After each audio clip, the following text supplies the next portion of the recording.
এখন দাঁড়িয়ে রয়েছি বিষ্ণু মন্দিরের একদম সামনে। আর আপনাদের বলে রাখি, কর্ণাটকা স্থাপত্যে নির্মিত বহু পিলার বিশিষ্ট এই মন্দিরটি পুরোটাই শ্বেতশুভ্র বর্ণের বেলে পাথর দিয়ে তৈরি হয়েছে। বিষ্ণু মন্দির দর্শন হয়ে গেলে বাইরে বেরিয়ে এসে বিষ্ণু মন্দিরের ঠিক গায়েই দেখবেন রয়েছে একটি খুব সুন্দর শিব মন্দির। শোনা যায় এই মন্দিরটি ত্রিপুরার কোনো এক রাজা তৈরি করেছিলেন এবং স্থানীয় মাধ্যমে জানতে পারলাম যে এই মন্দিরে নাকি স্বয়ং স্বামী বিবেকানন্দ পুজো করে গেছিলেন।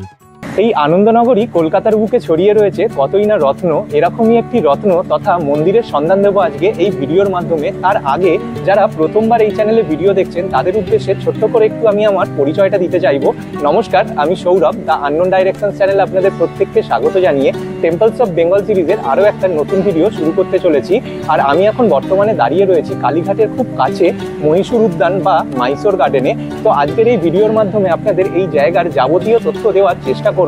আর একটা অনুরোধ করব, পুরো ভিডিওটা দেখার পরে যদি আপনাদের ভিডিওটা একটুও ভালো লাগে তাহলে অবশ্যই এই ভিডিওটাকে একটু লাইক করে দেবেন, শেয়ার করবেন যাতে আরও মানুষের কাছে পৌঁছাতে পারে এই ভিডিওটা। আর অবশেষে যদি এরকম ভিডিও আপনারা পরবর্তীকালে এই চ্যানেলের থেকে আরও পেতে চান তাহলে অবশ্যই এই চ্যানেলটাকে সাবস্ক্রাইব করে নেবেন, এটা আমার অনুরোধ আপনাদের কাছে। তাহলে চলুন শুরু করা যাক আজকের ভিডিও। সবার আগে বলি কিভাবে আপনারা এখানে খুব সহজে চলে আসতে পারবেন। এই রাস্তাটা রাসবিহারী অর্থাৎ কালীঘাট মেট্রো স্টেশনের দিক থেকে সোজা এসে চেতলা ব্রিজ হয়ে চলে যাচ্ছে নিয়ালিপুর বা তারাতলার দিকে। সামনে যেটা দেখছেন এটা হলো চেতলা ব্রিজ, আর এই স্টপেজটার নাম হলো কেওড়াতলা মহাশ্মশান স্টপেজ। বাস বা অটোতে আপনাদেরকে এই কেওড়াতলা মহাশ্মশান স্টপেজেই নামতে হবে, অর্থাৎ চেতলা ব্রিজ শুরু হওয়ার ঠিক আগে। এখানে নেবেই ঠিক বাঁদিকের রাস্তাটা দিয়ে ঢুকে পড়ুন। প্রথমেই চোখে পড়বে দেশবন্ধু চিত্তরঞ্জন দাশের স্মৃতিসৌধ। এটা পার করে এই রাস্তা বরাবরই সোজা 2 থেকে 3 মিনিট মতন হাঁটলেই রাস্তার ওপরে ডান দিকে পেয়ে যাবেন আমাদের আজকের গন্তব্যস্থল অর্থাৎ মহীশূর উদ্যান, কলকাতার সবথেকে সুন্দর বিষ্ণু মন্দিরটি। আর এই হলো শ্বেতশুভ্র বর্ণের মহীশূর উদ্যানে ঢোকার প্রধান প্রবেশদ্বার। এখানে আসার ক্ষেত্রে সব থেকে ভালো হবে যদি আপনারা মেট্রোয় আসতে পারেন। সেক্ষেত্রে কালীঘাট মেট্রো স্টেশনে নেবে 8 নম্বর গেট দিয়ে বেরিয়েই এখানে আসার অটো পেয়ে যাবেন। বলবেন কেওড়াতলা মহাশ্মশান স্টপেজে নামবো। কালীঘাট মেট্রো স্টেশন থেকে অটোয় 5 থেকে 7 মিনিট মতন লাগবে এখানে আসতে। এই মহীশূর উদ্যানে প্রবেশদ্বারের ঠিক ডান দিকে প্রতীকী হিসাবে দেখতে পাবেন 2টি হাতির মূর্তি, একটি বাচ্চা হাতি এবং একটি বড় হাতি, যা নিঃসন্দেহে সকলের দৃষ্টি আকর্ষণ করবে। এবার ডান দিক থেকে একটু বাঁদিকে আসা যাক। বাঁদিকে রাস্তার ওপর 2 হুইলার রাখার ফ্রি পার্কিং রয়েছে ঠিকই, তবে এটাও বলে রাখা দরকার যে যেহেতু এই জায়গাটা বিশেষ বড় নয়, তাই এখানে যদি একসাথে অনেকে নিজেদের বাইক বা স্কুটি পার্কিং করে নেন তাহলে কিন্তু আপনাদের বাইক বা স্কুটিটা রাখতে নিঃসন্দেহে সমস্যা হবে। আর এখানে 4 হুইলার রাখার কিন্তু কোনোই ব্যবস্থা নেই। এছাড়া প্রবেশদ্বারের ঠিক বাঁদিকে স্বামী বিবেকানন্দর একটি খুব সুন্দর মূর্তি চোখে পড়বে। তার ঠিক পাশেই গরুর গাড়িতে করে মা দুর্গার তার পরিবারের সাথে আগমনকে দেখানো হয়েছে। তার ঠিক পাশেই ঠাকুর রামকৃষ্ণদেব এবং মা শারদারও একটি করে মূর্তি চোখে পড়বে। চলুন এবার প্রবেশ করা যাক মূল মন্দিরে। বাংলার 1 বৈশাখ 1407 বঙ্গাব্দে অর্থাৎ ইংরেজির 15ই এপ্রিল 2000 সালে মহীশূর রাজপরিবারের স্মৃতি বিজড়িত এই মহীশূর উদ্যানটি স্থানীয় পৌর প্রতিনিধি শ্রীমতী মালা রায়ের একান্ত উদ্যোগে ও কলকাতা কর্পোরেশনের সহযোগিতায় নতুন রূপে সংস্কার করে জনসাধারণের উদ্দেশ্যে নিবেদন করা হয়। মূল প্রবেশদ্বার দিয়ে প্রবেশ করে ডান দিকেই চোখে পড়ল এই কৃত্রিম ঝর্ণাটি। সন্ধ্যেবেলার বিভিন্ন রং বেরঙের আলোতে এই ঝর্ণাটা কিন্তু আলাদাই সুন্দর লাগে। এখানকার প্রধান দর্শনীয় স্থান হলো একদম শেষ প্রান্তে থাকা একটা খুব সুন্দর বিষ্ণু মন্দির, এবং বিষ্ণু মন্দিরের ঠিক গায়েই রয়েছে ত্রিপুরার কোনো এক রাজা দ্বারা নির্মিত একটি শিব মন্দির ও এই 2 মন্দিরকে কেন্দ্র করে থাকা ফুল ফল ও ফোয়ারা দ্বারা সুসজ্জিত এই বিশাল উদ্যানটি।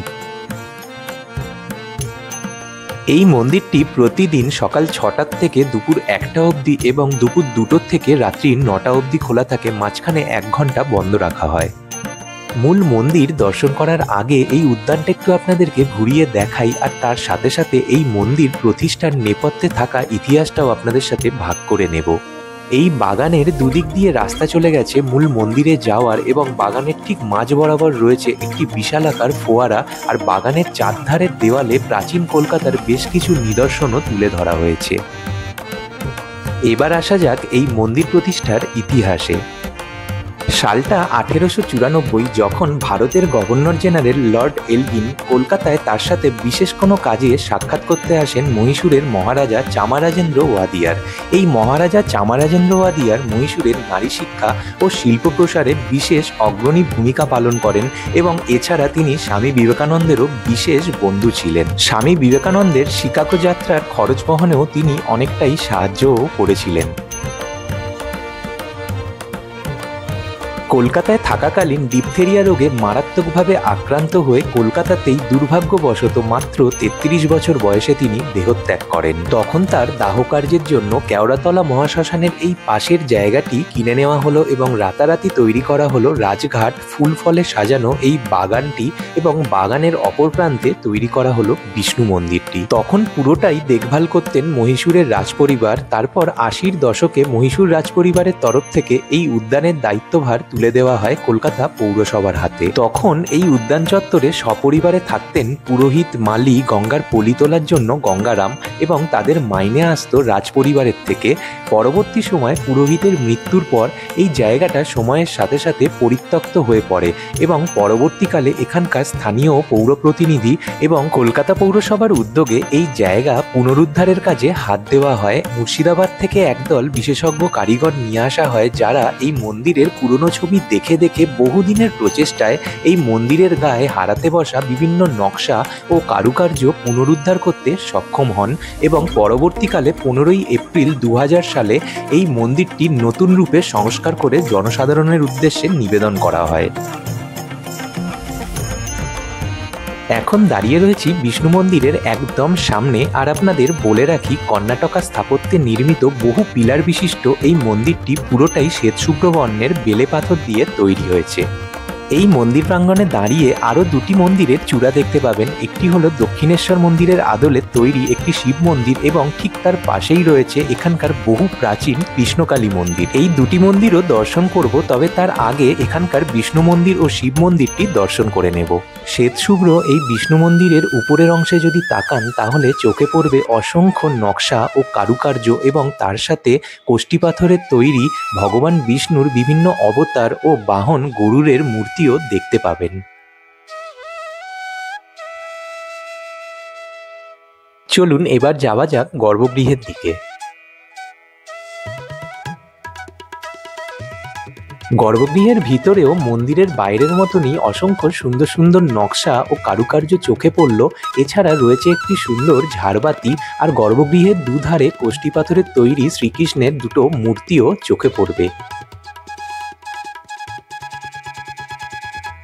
এই বিষ্ণু মন্দিরের গর্ভগৃহে পূজিত হন কোষ্ঠী পাথরের তৈরি শ্রীকৃষ্ণ সহ তার 3 অবতার। বিষ্ণু মন্দির দর্শন হয়ে গেলে বাইরে বেরিয়ে এসে বিষ্ণু মন্দিরের ঠিক গায়েই দেখবেন রয়েছে একটি খুব সুন্দর শিব মন্দির, যে মন্দিরটার কথা আপনাদের ভিডিওর প্রথমেই বলছিলাম। শোনা যায় এই মন্দিরটি ত্রিপুরার কোনো এক রাজা তৈরি করেছিলেন এবং স্থানীয় মাধ্যমে জানতে পারলাম যে এই মন্দিরে নাকি স্বয়ং স্বামী বিবেকানন্দ পুজো করে গেছিলেন। বিষ্ণু মন্দির ও শিব মন্দির দর্শন করার পর এই জায়গাটা পুরো ঘুরে দেখে বেরোনোর সময় চোখে পড়ল ডান দিকে রয়েছে একটি জিম, তাই ভাবলাম আপনাদেরও একটু এই জায়গাটাও ঘুরিয়ে দেখাই। এখানে আশেপাশে থাকা প্রচুর মানুষজন প্রত্যেক দিন ভোরবেলা ও সন্ধ্যেবেলা এখানে চলে আসেন একটু মর্নিং ওয়াক ও ইভিনিং ওয়াক করতে। সত্যি কথা বলতে কি অস্বীকার করার কোনো জায়গাই নেই, কারণ এটাই হয়তো বাস্তব যে জীবনের দাবিতে আমাদের এই শহর যতই আধুনিক থেকে আধুনিকতর হচ্ছে, আমাদেরও জীবন ধারণের মান ততই উন্নত থেকে উন্নততম হচ্ছে। কিন্তু এই কৃত্রিমতার মাঝখানেই কোথাও যেন হারিয়ে যাচ্ছে একখণ্ড প্রকৃতি। তাই এই আধুনিক শহরের বুকে এখনও যে জায়গাগুলো রয়েছে না এরকম, যেখানে এখনও এত গাছপালা বা খোলামেলা পরিবেশ রয়েছে, এই জায়গাগুলোকে আমাদের নিজেদের স্বার্থেই না বাঁচিয়ে রাখাটা সত্যি খুব প্রয়োজন। না হলে এই আধুনিক শহরের মাঝে না একদিন নিঃশ্বাস নেওয়াটা সত্যি দায় হয়ে যাবে। মহীশূর উদ্যান দেখা আমাদের পুরোপুরি কমপ্লিট। এবার এখানে দাঁড়িয়েই ঠিক পাশে দক্ষিণেশ্বর মন্দিরের আদলে তৈরি যে মন্দিরের চূড়াটা আপনাদের দেখাচ্ছিলাম, এবার ওই মন্দিরটাতেই যাব। মহীশূর উদ্যান থেকে বাইরে বেরিয়ে রাস্তায় মহীশূর উদ্যানের প্রধান প্রবেশদ্বারের ঠিক পাশেই রয়েছে এই মন্দিরে ঢোকার প্রধান প্রবেশদ্বার। মহীশূর উদ্যানের প্রধান প্রবেশদ্বারের যেদিকে হাতিগুলো রাখা রয়েছে দেখিয়েছিলাম, ঠিক তার পাশেই চলে এসেছি মহীশূর উদ্যানের একদম পাশে দক্ষিণেশ্বর মন্দিরের আদলে নির্মিত নবরত্ন মন্দিরে। এই মন্দিরটি ঈশ্বর মহিমাচন্দ্র রায়চৌধুরী নির্মাণ করেছেন। এখানে বাবা মহাদেব ও মা তারার একটি মূর্তি রয়েছে যা পূজিত হয়।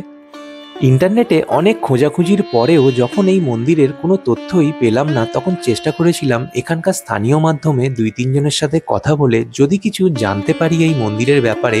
কিন্তু দুঃখের ব্যাপার হলো এই বিষয়ে তারাও আমাদের বিশেষ কোনো সাহায্যই করতে পারলেন না। তাই আমি আন্তরিকভাবে দুঃখিত যে এই মন্দিরের কোনো তথ্যই আপনাদের সামনে তুলে ধরতে পারছি না এই ভিডিওটাতে। তাই শুধুমাত্র মন্দির দর্শনটুকুই রইল। তবে অনুরোধ করব, আপনারা এখন যারা এই ভিডিওটা দেখছেন তাদের মধ্যে যদি কেউ এই মন্দির সম্বন্ধে কিছু জানেন বা এই মন্দির তৈরির ইতিহাস, তাহলে অবশ্যই আপনারা কমেন্ট করে জানাবেন। এতে আরও 5 জন এই মন্দির সম্বন্ধে খুব সহজেই জানতে পারবেন। মহীশূর উদ্যানের ঠিক পাশেই রয়েছে কলকাতার বহু প্রাচীন এই কৃষ্ণকালী মন্দিরটি। অনেকেই এই মন্দিরটিকে কলকাতার একমাত্র কৃষ্ণকালী মন্দিরও বলে থাকেন। এই মন্দিরের বয়স প্রায় 400 বছর। কখনো কখনো মা সামনের দিকে হেলে, কখনো কখনো মা ডান দিকে হেলে, কখনো কখনো মা বাঁদিকে হেলে। এখানে বৈষ্ণব ও শাক্ত ধর্ম মিলেমিশে একাকার হয়ে গেছে। এখানে কৃষ্ণ ও কালী আলাদা নয়, একই অবয়বে বিরাজমান। সন্ধেবেলায় গোধূলি লগ্নে যেটাকে বলি আমরা, সেই গোধূলি লগ্নে আমার এই মন্দিরের বারান্দায় বসে যদি কেউ চোখ বন্ধ করে এক মনে আমার এই মাকে ডাকেন, তাহলে ঘুঙুরের আওয়াজ পাওয়া যায় বা নুপুরের আওয়াজ পাওয়া যায়। এখন মায়ের আরতির সময় উলুধ্বনি হয় না, আগে হতো, কিন্তু সেই যদি যারা খুব ভাগ্যবান তারা উলুধ্বনির আওয়াজ এখনও শুনতে পায়। আজকের ভিডিওটা যেহেতু অনেকটাই বড় হয়ে গেছে, তাই আর এই কৃষ্ণকালী মন্দিরের ভিডিও আজকের ভিডিওয়ে যোগ করছি না। তবে আমাদের আগামী ভিডিওতে কলকাতার বহু প্রাচীন এই কৃষ্ণকালী মন্দিরের যাবতীয় তথ্য নিয়ে কিন্তু হাজির হব, তাই অবশ্যই চোখ রাখবেন এই চ্যানেলে। তো আজকের ভিডিওটা এখানেই শেষ করছি। আশা করছি এই ভিডিওর মাধ্যমে আপনাদের এই জায়গার যাবতীয় তথ্য দিতে পেরেছি। তারপরেও যদি কিছু রয়ে গিয়ে থাকে তাহলে কমেন্ট সেকশন তো খোলাই রইল। আপনারা অবশ্যই কমেন্ট করে জানাবেন। আপনাদের প্রত্যেকটা কমেন্টে রিপ্লাই করার চেষ্টা করব আমি। আর যদি আপনাদেরও সন্ধানে এরকম কোনো জায়গা থাকে তাহলে সেটাও আপনারা কমেন্ট করে বলতে পারেন। আমি আমার পরবর্তী ভিডিওতে চেষ্টা করব সেই জায়গাটা কভার করা এবং আপনাদের নামটাও আমি মেনশন করব। তাহলে ফিরছি খুব তাড়াতাড়ি নতুন কোনো ভিডিও নিয়ে। টিল দেন ভালো থাকবেন, সুস্থ থাকবেন।